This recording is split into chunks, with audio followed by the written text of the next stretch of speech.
My Little Pony, the show that taught a generation of children and adults too that friendship was magical. But the question that always sticks out to me is whether gay or trans people are included in that magical sentiment. Are there gay or trans unicorns in My Little Pony? And if so, are they done well?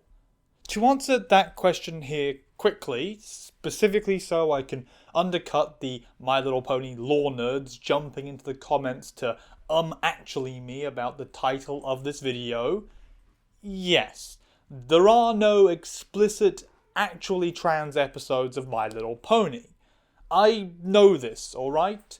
I know that as far as trans representation goes, it's a little bit... Something that I will get into later after we talk about the episode that I ended up picking as the one that could at least be considered somewhat trans from an audience perspective / allegorical and nostalgic sense. I will also mention a few other things that cropped up in my research. Research here meaning spending a bunch of time scrolling through My Little Pony wiki articles and then news articles to try and confirm what the people in the wiki articles, all on the blogs, were saying. The only really hard confirmed ones I could find are the lesbians Aunt Holiday and Auntie Lofty. Scootaloo! What a nice surprise. And I've got a surprise for you! Regardless, the episode that I chose to focus on here was Season 5, Episode 17, Brotherhood's Social, a play on the major event in the episode and name of a previous episode, Season 2, Episode 5's Sisterhood's Social. Look at the size of that pig! He sure is a cutie!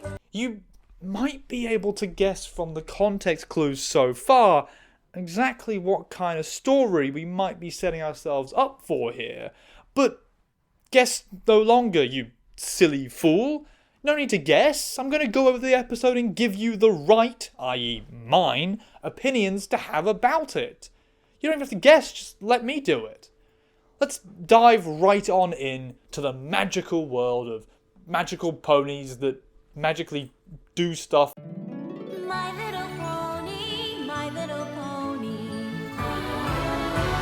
Our episode begins with an old lady pony saying what is, I assume, their version of heavy swearing, snickerdoodle, as she is attempting to move boxes around in the attic with the help of Big Mac, another pony too, I guess. This makes me realise a few things off the bat about this universe that, as I mentioned, I'm frankly not aware of. Firstly, I didn't know that the My Little Pony horses could be old, or that they could be guys.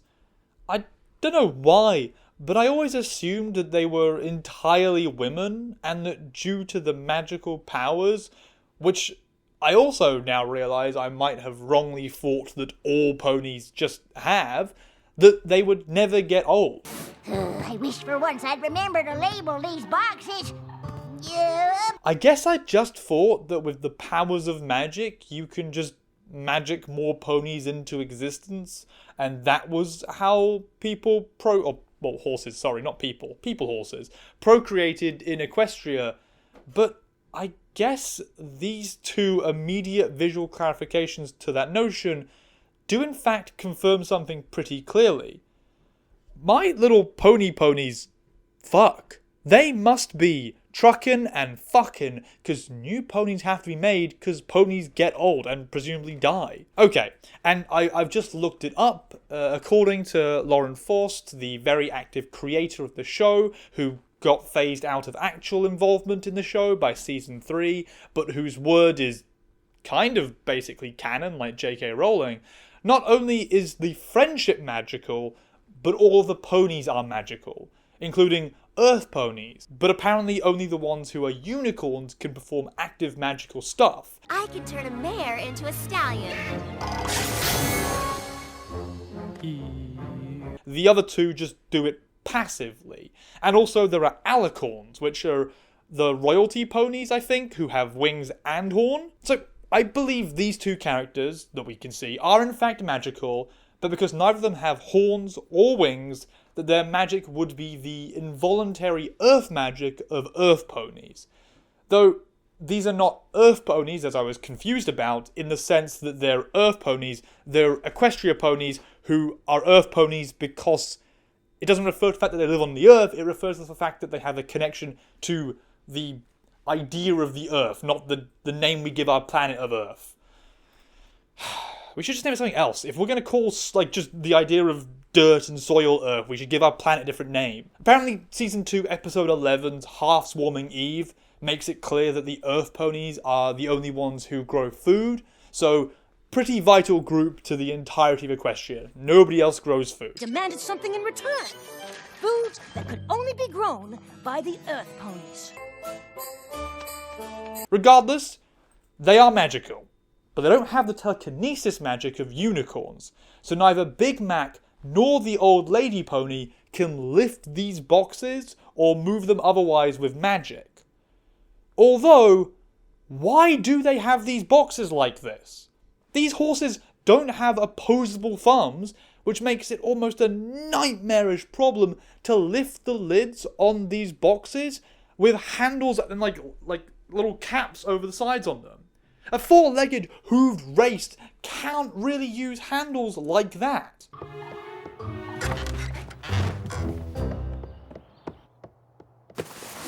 What am I doing here?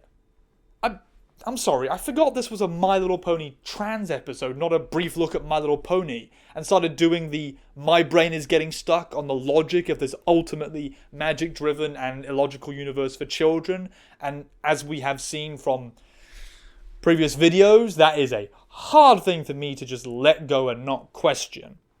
Let's just move on with the episode beyond these first 10 seconds that have caught my attention.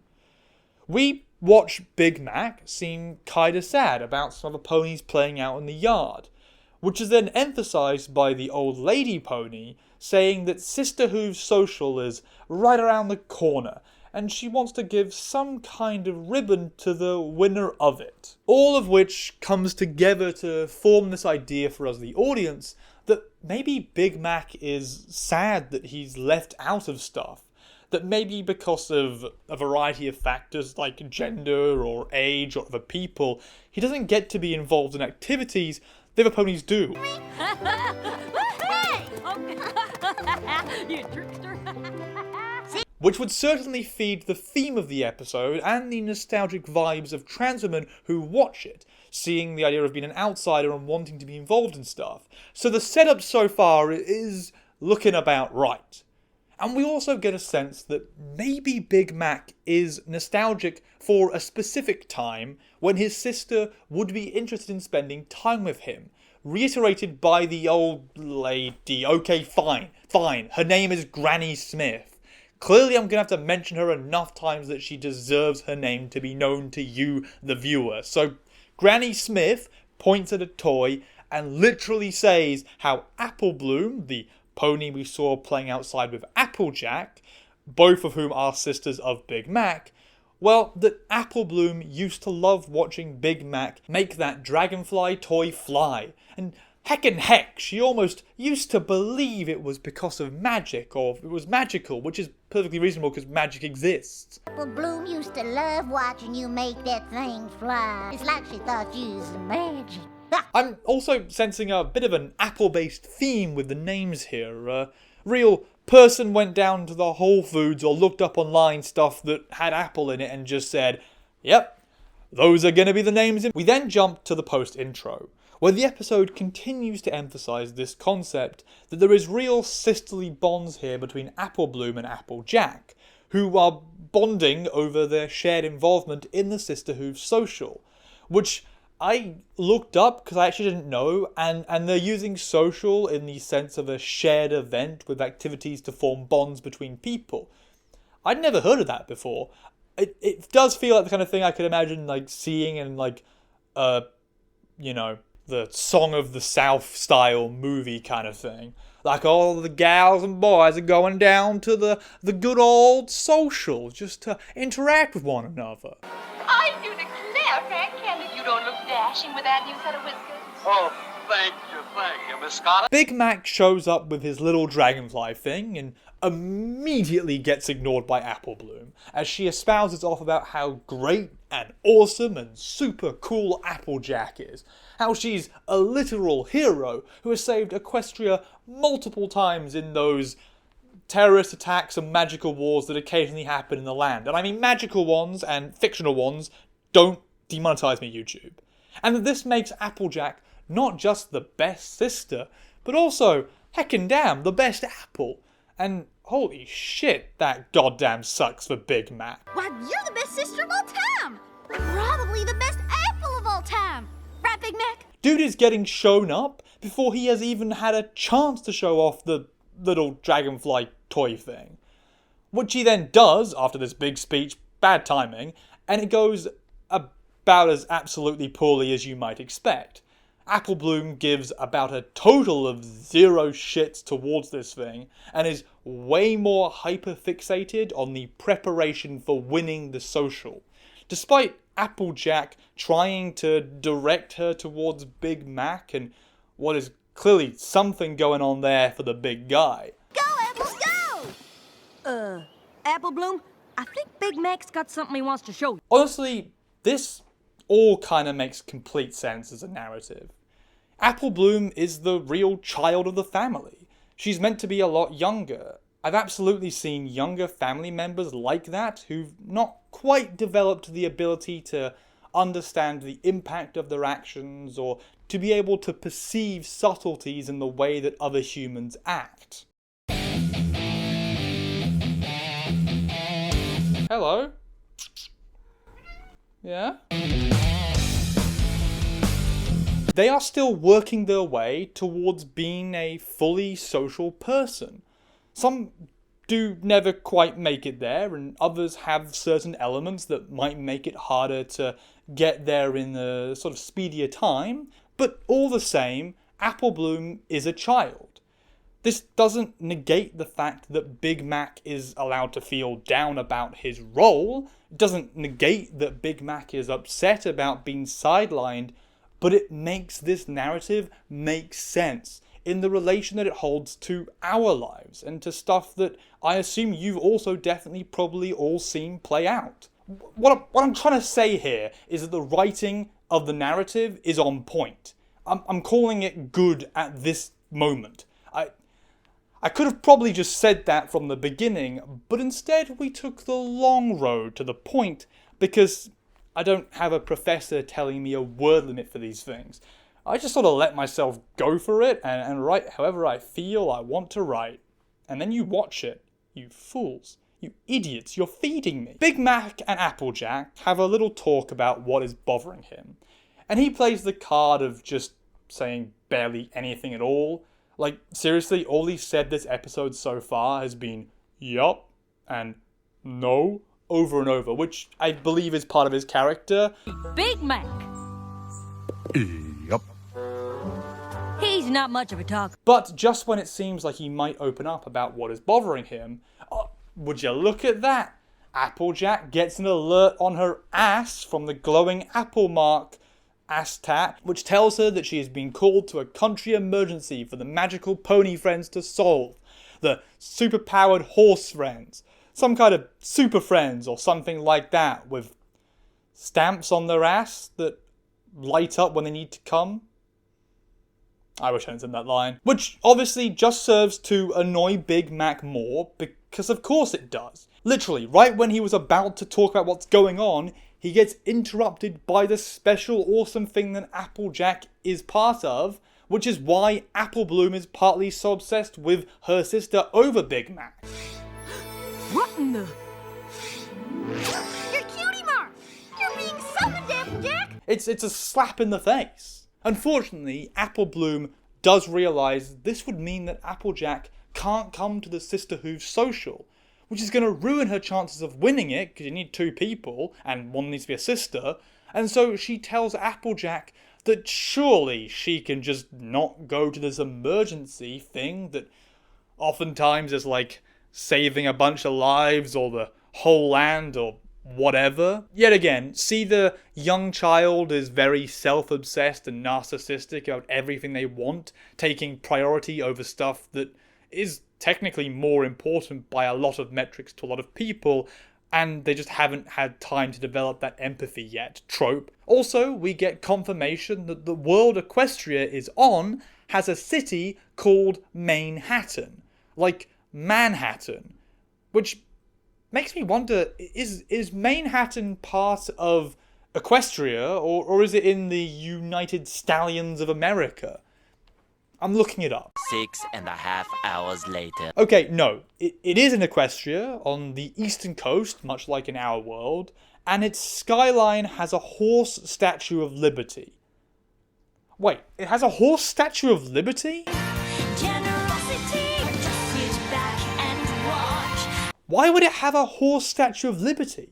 Did Equestria secede from the United Kingdom, or the Unicorn Kingdom, and have close ties with France or Prance, so Prance gave them a statue to represent their newfound liberty and freedom? Because the main location that the royalty of Equestria, the Alicorns, live in is called Canterlot, which is a very British reference and thing. It's either Canterbury or Camelot, or a combination of the two, which makes me think that Equestria is a weird combo of both the US and the UK. So why does it have a Statue of Liberty, horse style? And on that note, the confirmation that Manhattan is a copy of Manhattan has one other major worrying feature that I immediately thought about the skyline that the show, I presume, hopefully completely doesn't deal with, but that, you know, I think might leap to everybody's minds, especially after seeing the skyline and walking around New York recently. You know, let's say that you're on Bridleway, coming up from the boarding point for the Statue of Friendship Ferry, or Mayor Statue of Liberty, depending on whether it's the games or the show that you're taking the name from, and you take a left on Liberty, or Friendship as it's probably called in Manhattan, I don't know.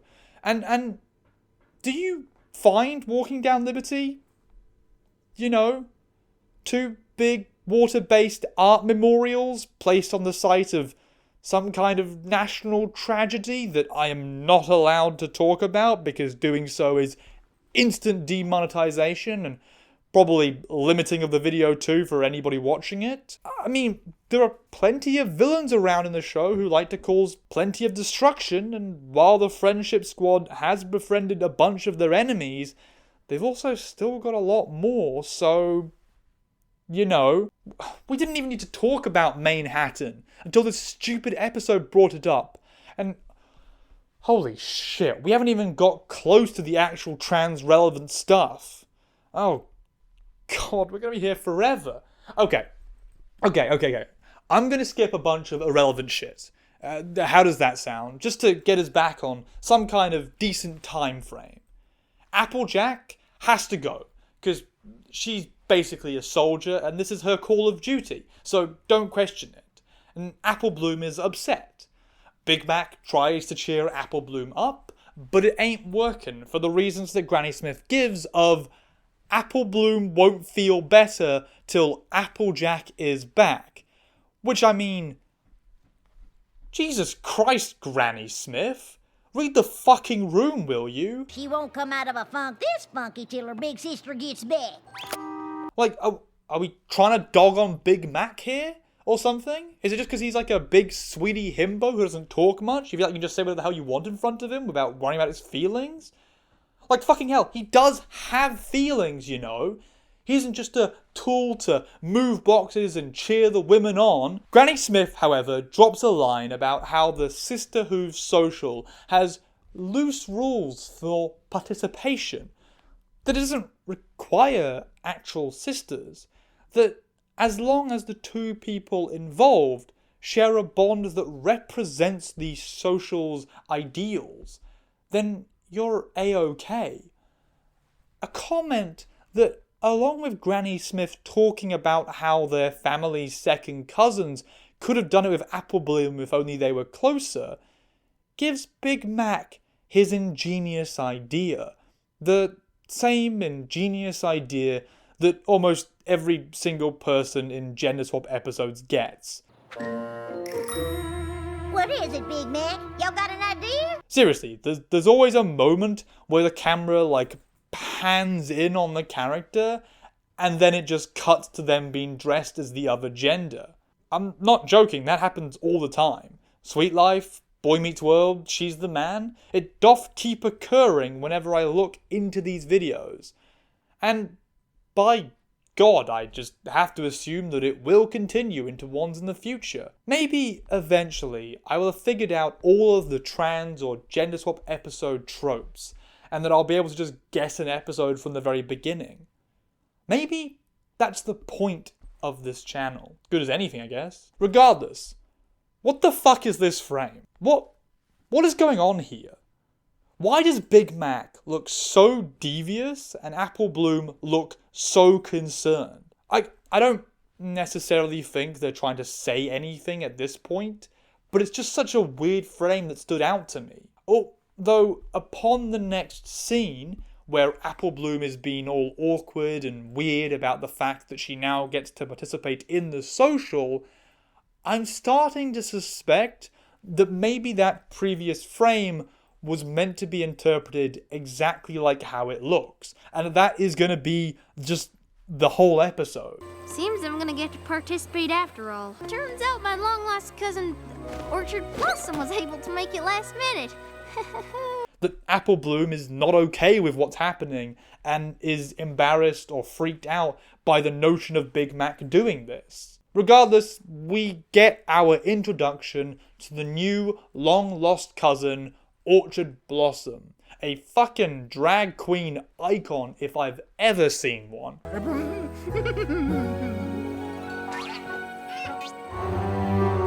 Seriously, if this bitch doesn't give someone a trans awakening, it might just give a few people a drag awakening instead. All the kids that are talking of Apple Bloom are also weirded out by this and clearly also not impressed by it, immediately calling that it's Big Mac in a dress, which is... Wait, hang on. That's Big Mac in a dress. Big Mac? That's not how this is meant to go. The other characters are meant to be taken in by it until we do the big reveal at the end. The jokes of the episode are all meant to be around how we, the audience, are in the know about this gender swap / man in a dress thing and get to laugh at the interactions they have with people who are clueless. The interactions that end up sometimes straying into transphobia or homophobia or queerphobia or, just a bunch of shit all the time. But still. Anyway, Orchard Blossom then goes to the sign-in desk and continues shocking people. Because I guess all these bitches in Ponyville haven't seen someone slay this hard in forever. Pardon me. Like they need to get over to Greenwich Village more often, or Greenbroke Village, as it might be called in Manhattan, and immerse themselves in some queer culture. I mean, they've got those fucking gay aunts, for God's sake. Surely those gay aunts have some friends in the community they can bring on down sometime. All these old horses at the registry are looking at Orchard Blossom in a way that is not reassuring at all. Especially the old guy horse, who adjusts his tie with a little musical sting, and you know what?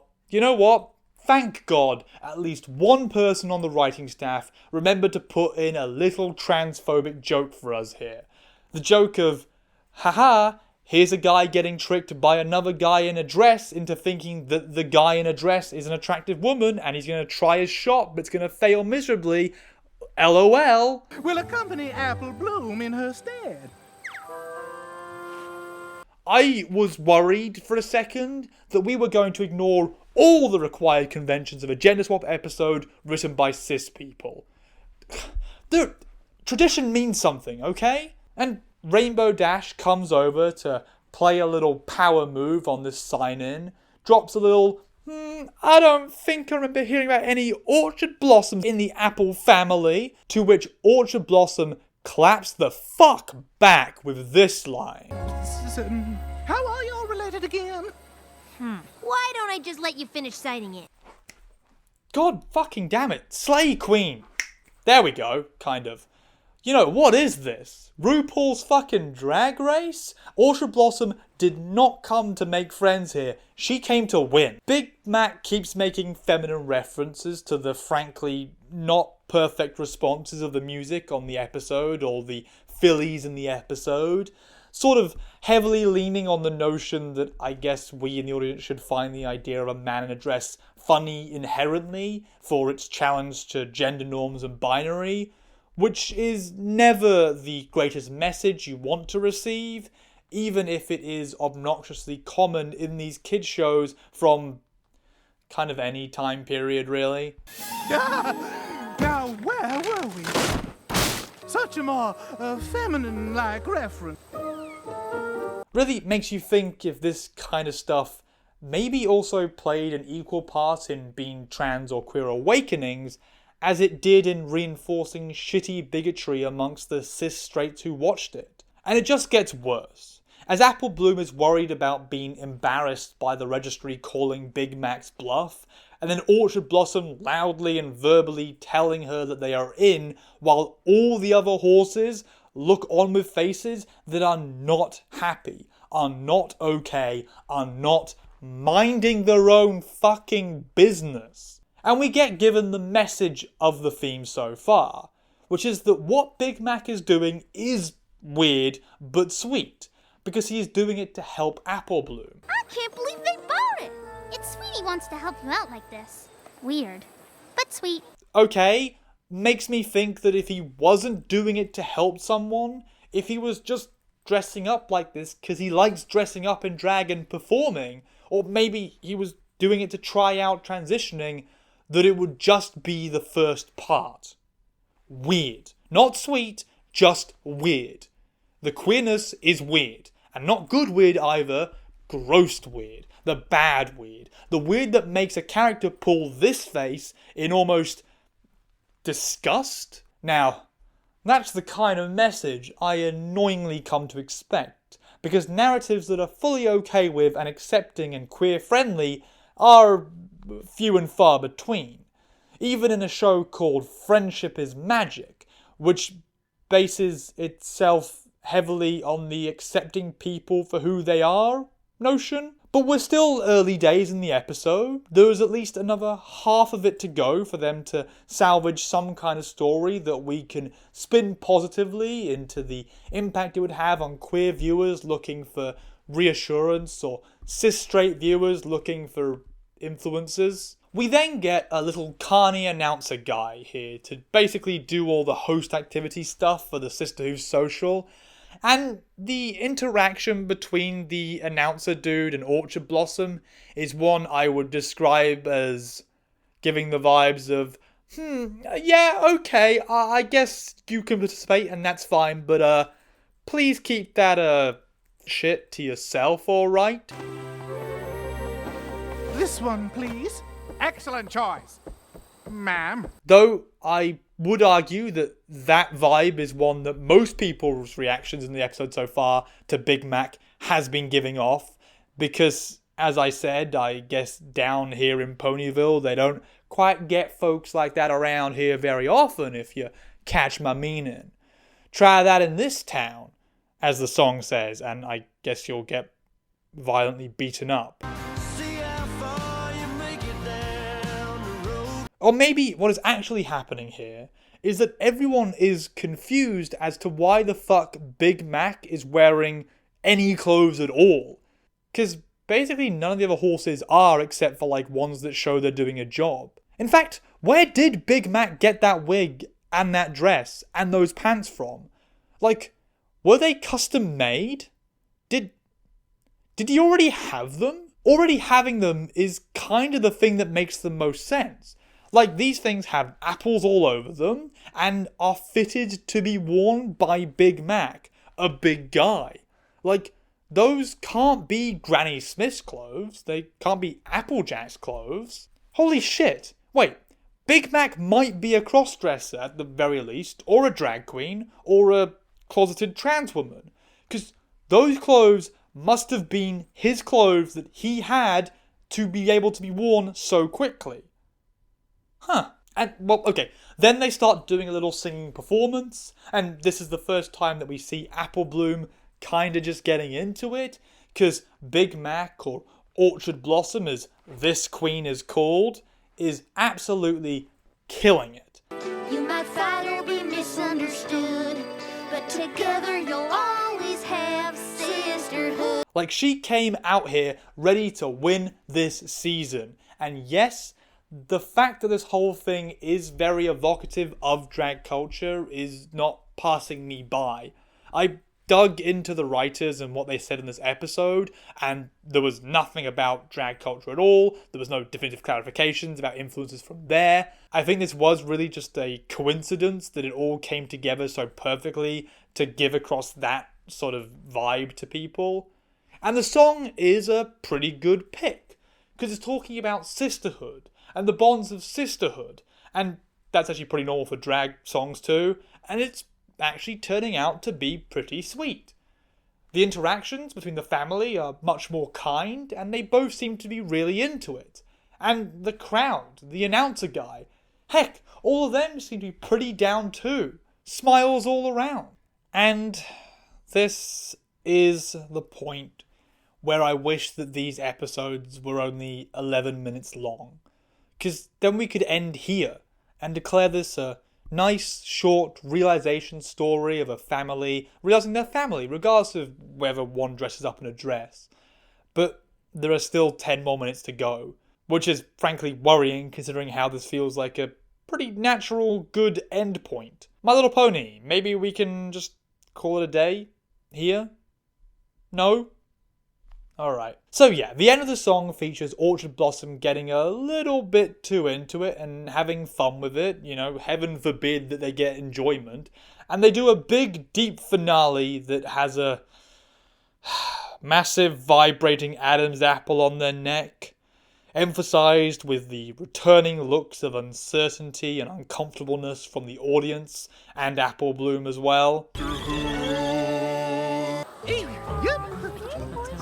Great stuff. Really great. We were doing so neutrally okay, and then the jar of basic-ass bitch transphobic jokes came out and tanked the positivity as they pulled whatever they could get first.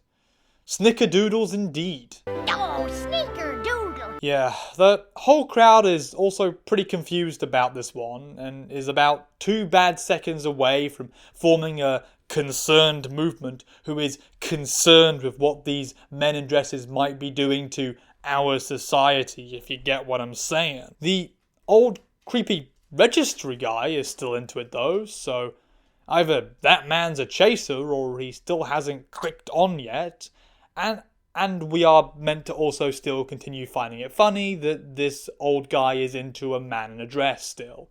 That joke hasn't changed. None of these are great options. The humour of all of this is still on the concept of transness and queerness in the relation here, and I mean, this just sucks. And it also becomes clear here in the conversation after that vocal slip-up that the vocal slip-up was the issue. Hang on a fucking second. I thought everyone in this episode, except for possibly the creepy registry guy, knew that Orchard Blossom was just Big Mac in a dress, and that's why they were weirded out at first. But if the problem here is that Orchard Blossom used a deeper voice suddenly, why would that be a problem? Unless they were all just going, well, as long as Orchard Blossom / Big Mac maintains the illusion they're a woman, I can pretend, but if it slips up for a second, oh, I'm gonna be so mad if that illusion goes away for a second, I might do a homophobia or something if it's too blatant that it's Big Mac in a dress. Like, that confuses the entire earlier narrative we talked about. Either they did know it was Big Mac, and that's stupid, or they didn't know it was Big Mac, and were treating Orchard Blossom weirdly because all the Ponyville horses are bastards, I guess, who see this large female horse with southern mannerisms and go, what the fuck's wrong with this weirdo? I don't think this is a man address, I'm just aggressively disgusted by the idea of this person existing. Ew.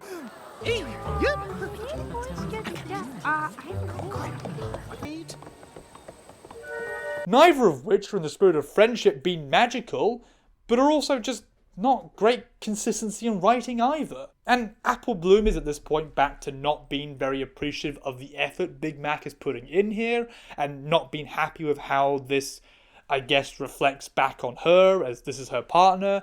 So, high point of the episode over, we're just going to continue onwards now to a new finale, whatever the hell that could be. Probably not good. They sort of whiff the next couple events because Mac doesn't really have much proficiency in juggling bowling pins or skipping rope. I mean, this drag queen is good at her singing performance.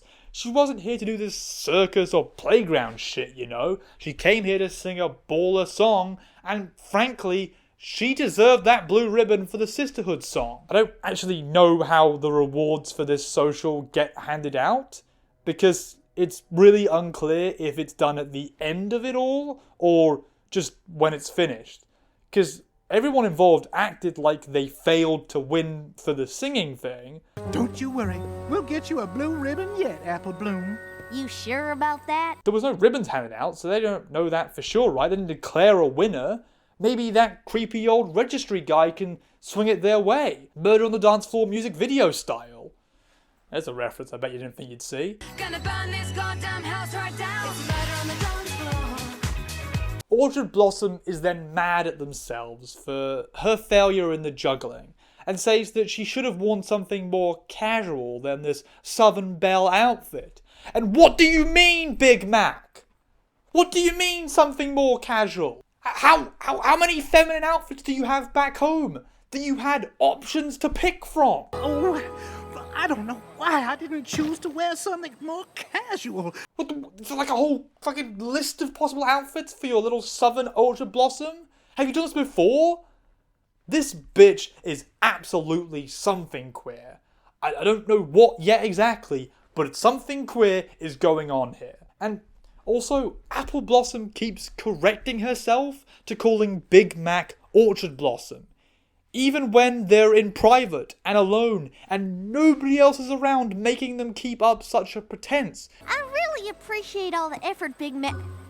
Cousin Orchard Blossom. Which has me thinking that Orchard Blossom was like, nah, you gotta refer to me with just this name now and these pronouns now, alright? The outfit is on and I am Orchard Blossom. Big Mac is dead, bitch. This is me now. That is a drag thing or a trans thing. Incidentally, that is the tagline for the Orchard Blossom card from the My Little Pony trading card game.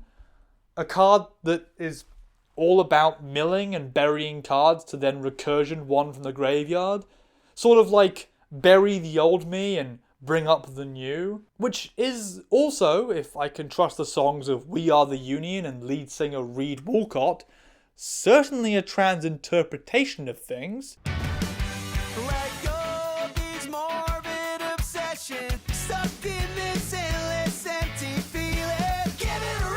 Honestly, check out Morbid Obsessions. It's a really great song. They're a great band. Check out the band. They're really good. I'm starting to see why the community, at the very least, has taken Orchard Blossom and made them a trans thing. Even if the show didn't explicitly go there. Apple Bloom is ready to call it quits and call it a day. But the queer community doesn't raise no quitters. And Orchard Blossom is no exception to that rule. She is absolutely gonna pull this off and get a ribbon, even if it kills her, because she needs to regain that bond with Apple Bloom and prove herself as a hero. But you wanted to win at this Sisterhood social, and no matter what, I am gonna get you that win! Admittedly, I am a little worried about the last event in this social, because it's a physical one, a race, and because of that whole overwhelming, looming men and women's sports debacle that has infected the media and turned into a complete shit show of attacking trans women and also cis women for doing anything in sports, and conservatives making up bullshit or faking men in sports to try and prove how it's bad?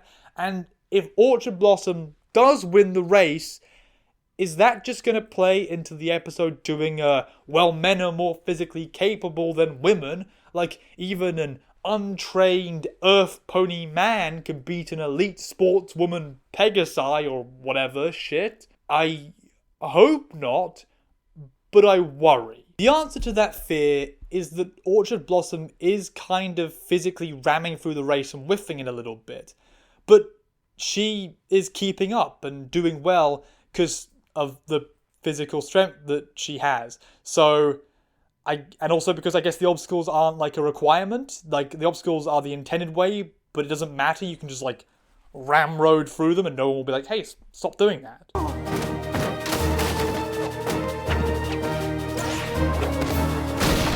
And Orchard Blossom does win the race by forcefully shoving 2 women out of the way at the last moment and breaking down every barrier that you were meant to jump over and sort of forcing Apple Bloom around the race in a way that sucks the fun out of it. Because Orchard Blossom is so hyper-fixated on the idea of winning a ribbon that will hopefully improve their life in some way, that she's sort of ignoring the bonding part of things and also the not hurting people part. Alas, alack, the violence with which Orchard Blossom conducted the race does lead to their outfit perfectly falling apart. To the horror of Orchard Blossom, because I guess it's true that she thought everyone was okay with this as long as the disguise was maintained, but also to the horror of the whole crowd too, so were they also still in on it? I don't know. But while Apple Bloom blames Big Mac for failing to maintain the trickery, we in fact find out from the judges that they all totally knew that it was Big Mac in a dress. It was really obvious. So what does that mean? I should have known you'd eventually get busted for being a stallion. Oh no, we've known all along. If it was totally obvious and everybody knew, why were people being shocked when they found out it was Big Mac in a dress? Why were they not like, well, it's obviously Big Mac in a dress, but I'm not gonna be shocked by that and go, oh my god, until it gets revealed. Right? Like, just why? Also, before I can go on here with what happened, I just want to talk about the fact that what this episode was, right? At the very end here. The metaphorical, the allegorical notion of what I see here, right? Because this is a way you could interpret it, and it's worryingly not good.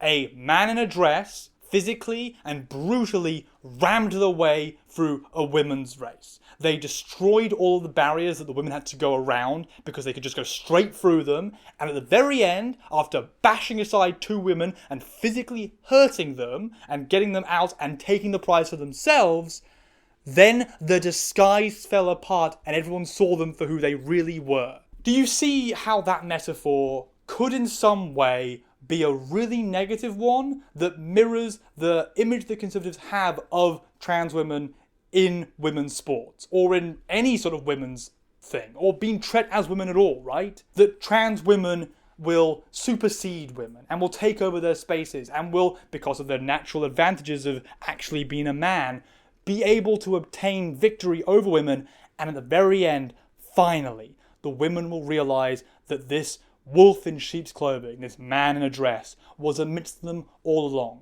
And then they'll realize that wokeness is bad or something. Whatever the fuck Ben Shapiro or Steven Crowder talk about, okay? It's all the same words and shit, doesn't mean anything really. But anyway, rant aside, the judges say that the sisterhood social is very loose when it comes to the term sister. Anyone can be a sister.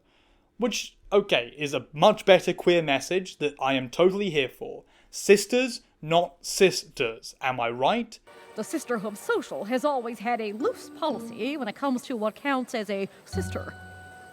But they also do disqualify Big Mac because of the physical violence that he used in desperation, which they declared to be unbecoming of any lady and any pony.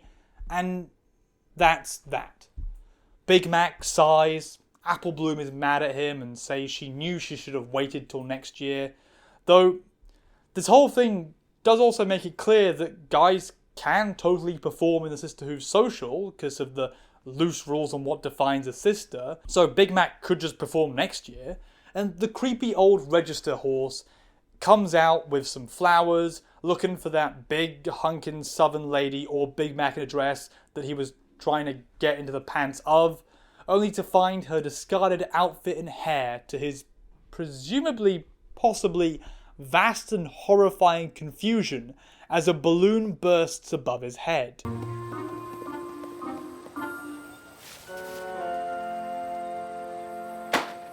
Does the bursting balloon indicate that his perception was shattered and that he now knows that Orchard Blossom was not a lady like he thought?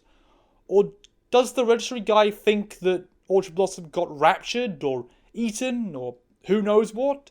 Or did he, like the other judges, also know that Orchard Blossom was Big Mac in a dress and was just like, oh, that's annoying, to take the dress off, that was the thing that I was into? I have no idea. And all of them suck, so let's just call it a bad transphobic joke and tick that off and leave it there. We then get the final scene. On the hills, looking at the sunset, where Apple Bloom tries to reach Big Mac, telling him that she isn't mad, that the whole Orchard Blossom drag plan was pretty crazy anyways, that she can always go back next time for the Sisterhood social with Applejack, so everything is fine. Big Mac is being all closeted, with their feelings towards Apple Bloom, not opening up about the truth of how they feel, until finally he gets a moment when Apple Bloom is walking away dejected and just communicates what's going on in his head. Apple Bloom, Yeah? when you were little, you used to look up to me. The fact that Big Mac misses their old relationship and misses the bonds and feeling like he is someone worth looking up to. He's just a good old working boy and no fancy hero or nothing, who thought that helping her win would restore that vision of him. It's kind of sad, really. And it's nice that Apple Bloom takes this opportunity to connect with Big Mac and to point out that him going that distance to try and help her was a big deal, and that was kind of a heroic thing to do. And so it concludes. A conclusion to the episode that at least deals with the theme of familial bonds and feeling left out, if nothing else of the questions it brought up for me. Be there in a bit! I'm spending some quality time with my big brother.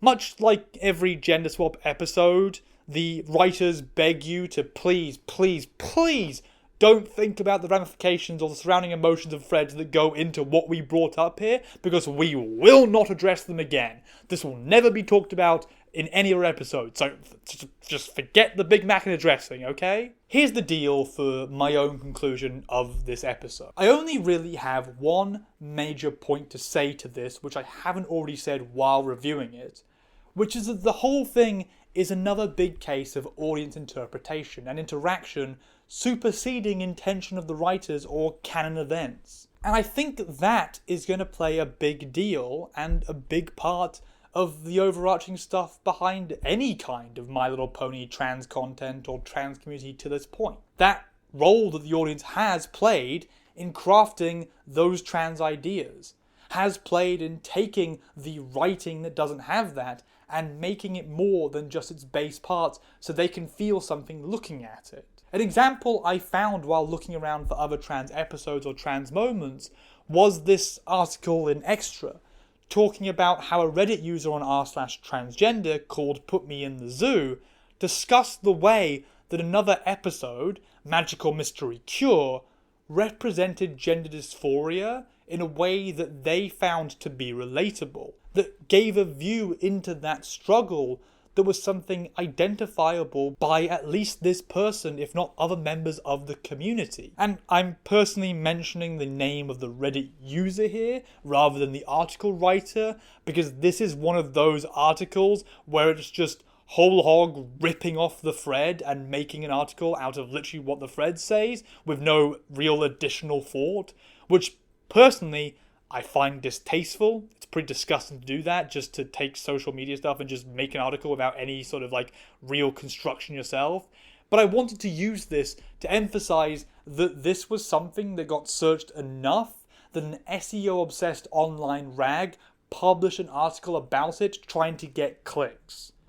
And you can find plenty of other stories like this across the various My Little Pony blog sites, Tumblrs or Reddits that reiterate how the spirit of My Little Pony, the acceptance and the magical friendship, has led to a queer audience with nostalgia for it that are clearly seeking or seeing parts of who they are within a series that might not have openly embraced those identities in its own narratives, but through its use of classical kids' TV tropes, has done episodes or storylines that are adjacent enough that they kind of work for you to fan fiction some representation into it. Another thing fanning and feeding those flames too is Lauren Faust's consistent just posting shit about the show and adding canon stuff afterwards, much like J.K. Rowling again, such as this tweet from 2016 where she says that one of the season 1 characters of the show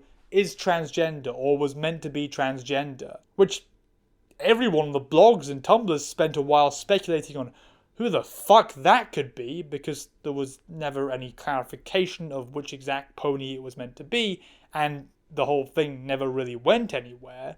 It was just another of those tweets that added context without really adding anything. Kinda mostly just the actions of a bored cis creator, which might to you not be such an okay thing to have happen, and if that is your takeaway, then yeah, that's fine. That's fine for that to be your takeaway. I'm not going to defend this as something that we should be okay with happening. But other people also saw this and ran with it to be more of a sign that a character was trans and to seek out that identity from the episodes and ponies that it could be and to try to see who they could connect with through that trans lens. The searching of the audience there is the important bit, not the Lauren Faust doing the tweet thing. And the interest that it shows because it emphasizes my conclusion that there are people looking for trans representation in places where it doesn't exist, and they are willing to do the work of making it work for them when it doesn't. So, if Big Mac Bean Orchard Blossom in this episode spoke to you, or is something you enjoyed or felt nostalgia for, then that's good for you, and I hope it helped in your own personal gender narrative. When my sister's there with me, and we share that special bond of sisterhood. The episode might have been shitty, with lots of transphobic jokes and stuff that could be taken the wrong way, but if you found something there, that's good for you. That's something I can't take from you.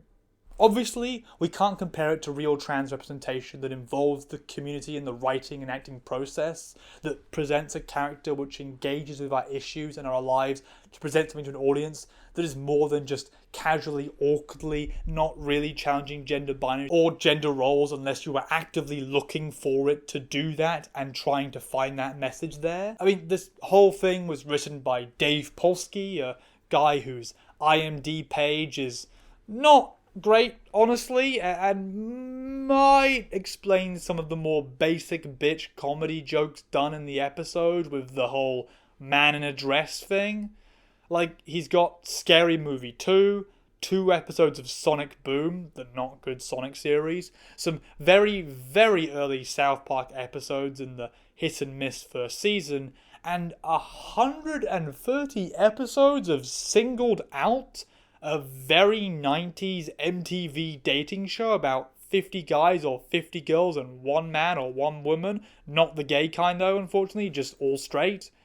Regardless though, not an LGBTQ-led show or episode in the writing staff or acting crew, which possibly shows in the way that they handled that sort of episode. I think that amounts to a conclusion, or as good a conclusion as people ever get on this channel. The episode happened. I talked a bunch about it. It was from 8 years ago. Really? Only 8 years ago? This writing felt a little comedically older than that. Really used a bunch of 2000s-esque gender humour. Maybe that sours it a bit more in my mind. I was kind of giving it a lot of leeway for being older than what it actually was. Okay, so this episode's probably definitely not great, but it is entirely plausible still that some people who are 18, 19, 20, 21 years old right now would have watched this when they were a young teenager or child, and I think my comments still hold the exact same weight and merit. If you don't agree, well, then shit. Sucks to be you here. If you did like what I said, or enjoyed how I said it, or just want me to finally get around to covering whatever show you desperately want me to talk about, then liking, sharing, commenting, subscribing are ways that might not actually affect the algorithm, but they certainly can't hurt for you to engage in doing, and I do genuinely end up reading most comments, looking for inspiration or for criticisms/comments that I can use to try and improve what I make. Or shitty people saying stupid shit that I can have a laugh at. Otherwise, you can help me figure out exactly what was going on in Equestria with regards to Manhattan. Seriously, did you know what happened? That thing I can't mention, did that occur? And where did that bloody statue come from? And also, does a Greenwich Village equivalent exist? Are there gay people somewhere? Like out there, a community of gay and trans and drag queens? Are they there somewhere? Is there a Stonewall horse version? The people demand answers, Lauren Forst, and by God, you better tweet something at me about this, okay? And if it's not true right now, make it up, alright? If you really, really want to support the channel and my cat's desperate need to destroy every toy that I purchase him, then you can go to my Patreon and subscribe there. People in the $5 and up category should be scrolling past the screen right now. And I really do appreciate all of them for helping me to make this something I can do without worrying about how I'm going to afford rent or having to go back to retail again, which actually kind of almost killed me for 8 years to do. Seriously, I've done a sociology and media studies degree. This YouTube channel needs to keep paying those bills and hopefully spin off into some other work down the line before the algorithm kills it or YouTube shuts it down. I'm never getting hired for anything else with that degree, okay? I'm also currently in the process of getting some people to set up and moderate a Patreon Discord, which will hopefully be active going into February, if nothing horrifically goes wrong, as I've unfortunately come to expect with all my intentions for the channel. On the Discord, you'll be able to give me suggestions personally and interact with me in a way that I won't just mute or ignore. Regardless, thank you all for watching the video, and I hope you have a great day.